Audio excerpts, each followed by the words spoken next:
Olá! Vamos falar sobre um assunto que eu adoro, que é direito de preferência. Na prática, como acontece o direito de preferência, qual é o prazo em que ele deve ser exercido, qual é a forma de comunicação, quais são as consequências de não observação do direito de preferência. Então, fica aqui comigo que você vai saber tudo sobre o assunto. Vamos lá. O que a lei do inquilinato assegura lá no seu artigo 27? No caso de venda, promessa de venda, cessão, promessa de cessão ou dação em pagamento, o locatário tem o direito de adquirir o imóvel locado em condições idênticas a de um terceiro interessado. Então, a primeira pergunta que vai surgir, e eu vejo muito na prática essa argumentação comigo, o cliente sempre vem falar: ah não, mas ano passado eu oportunizei a compra e ele renunciou ao direito de preferência. Veja bem, o direito de preferência ele não pode ser renunciado de forma genérica e valer ad eternum, tá? Ele tem que ser oportunizado e exercido quando efetivamente o locador recebe uma proposta concreta de terceiro. Tu não pode pegar uma renúncia do locatário do ano de 2020 e acreditar que essa renúncia será válida para o negócio de 2022. Ok? Esse é o primeiro ponto. Então, sempre que tu recebe uma proposta de terceiro, tu tem que oportunizar o direito de preferência do locatário. Segundo ponto, não adianta colocar uma cláusula no contrato de locação dizendo que o locatário abre mão do seu direito de preferência, que ele renuncia o seu direito de preferência. Porque esse tipo de cláusula é considerada nula, tá? Terceiro ponto, também é indiferente que conste no contrato de locação que o direito de preferência será assegurado, tá? O inquilino não precisa ficar com essa preocupação. Ah, mas o meu contrato de locação não fala que é obrigação do locador oportunizar o direito de preferência. Essa é uma disposição legal, não precisa estar expressa no contrato de locação. Então, na prática, como que funciona? Se você é o locador ou se você é a imobiliária que administra a locação, ou se você é o corretor de imóveis que está encarregado de fazer essa comunicação ao locatário, como que você deve fazer? Eu, inclusive, vou disponibilizar um modelo de como deve ser feita a notificação ao inquilino, atendendo aos ditames da lei. Então, aqui no material de apoio, você terá acesso a esse modelo. Mas, via de regra, e o que a lei determina que deve constar. A comunicação, ela pode ser por notificação extrajudicial, notificação judicial ou qualquer outro meio de ciência inequívoca. Então, tu vai me dizer: Dáglia, então eu posso encaminhar pelo WhatsApp? Pode, se a pessoa te responder: ok, recebi a notificação. Dáglia, eu posso encaminhar por e-mail? Pode, se a pessoa te responder: acuso o recebimento do e-mail. Então, tem que ser um modo de ciência inequívoca, tá? E o que deve constar obrigatoriamente nesta notificação? O valor pretendido do preço, tá?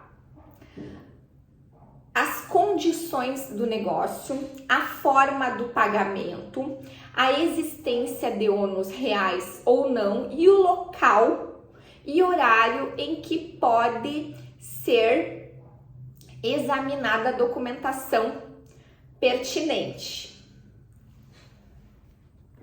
Então, você vai qualificar o locador, obviamente, né? Fulano de tal, na condição de locador do imóvel X, coloca todos os dados de contato, vale-se da presente notificação para oportunizar o exercício do direito de preferência no prazo de 30 dias, pelo valor de, exemplo, 500 mil, dos quais 200 devem ser pagos na assinatura do contrato, 300 podem ser objeto de financiamento bancário, né?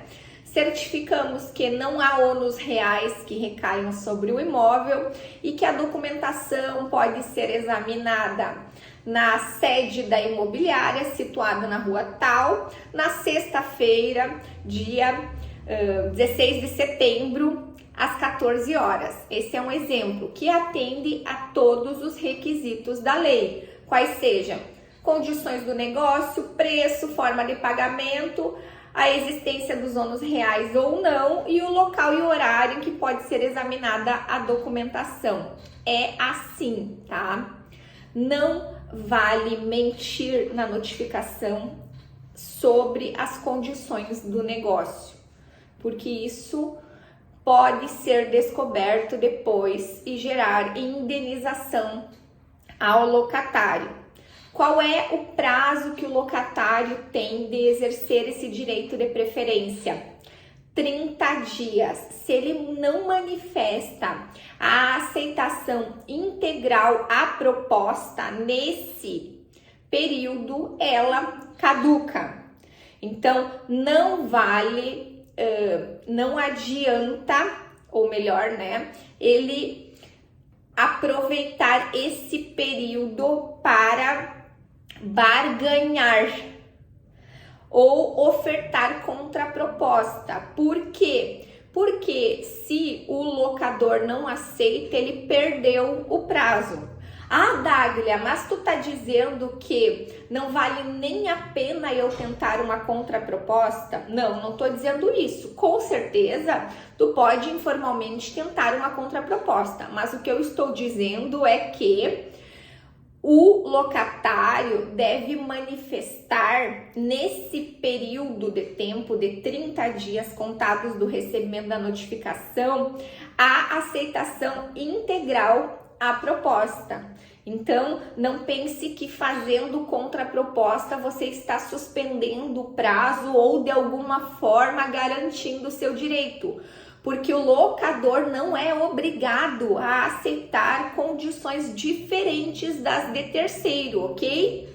Ele pode aceitar? Pode, mas ele não é obrigado, tá? Muitas vezes as pessoas se revoltam comigo quando chegam para uma consulta e não ouvem o que elas gostariam de ouvir. Ah, mas eu posso tentar um financiamento bancário.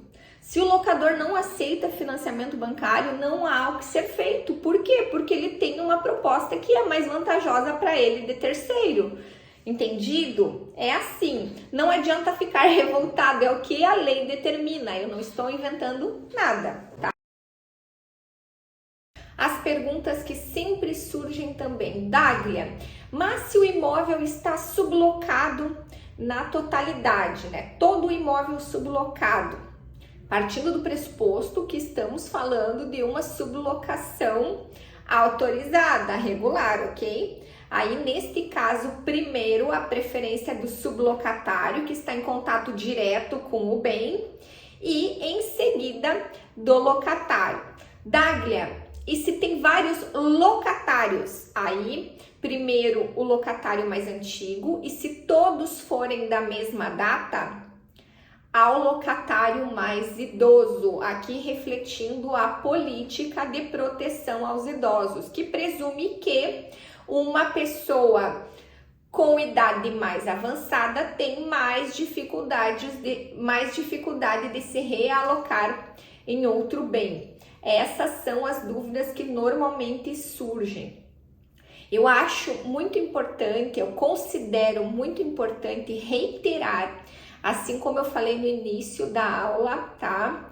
Que o direito de preferência, ele não se aplica apenas para venda, promessa de venda, mas também a cessão, promessa de cessão e dação em pagamento, ou seja, quando o dono do imóvel tem uma dívida com alguém e resolve entregar esse bem locado como parte do pagamento. Também, neste caso, ele precisa oportunizar o exercício do direito de preferência, tá? Assim, o inquilino, né, considerando que ele havia ajustado com o credor dele, que entregaria o imóvel por 400 mil reais, ele oportuniza ao locatário a aquisição do imóvel pelos mesmos 400 mil para que ele possa pagar o credor. Então, muita atenção, não é apenas venda, mas também promessa de venda, né? Contrato preliminar, cessão, promessa de cessão e dação em pagamento.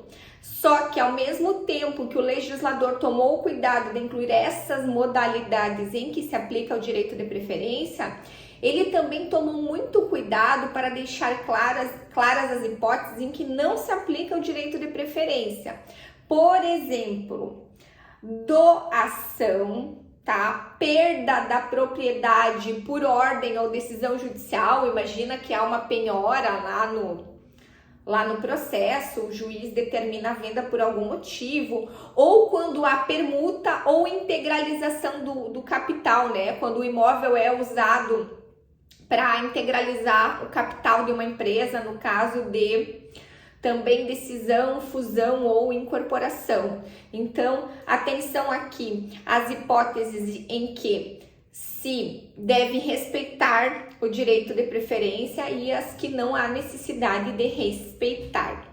Eu acredito que nestes minutos de aula eu tenha conseguido resumir de forma muito objetiva os principais aspectos do direito de preferência.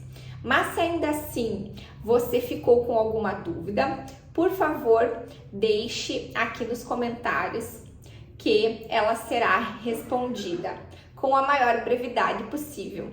Muito obrigada e boa sorte nas suas negociações.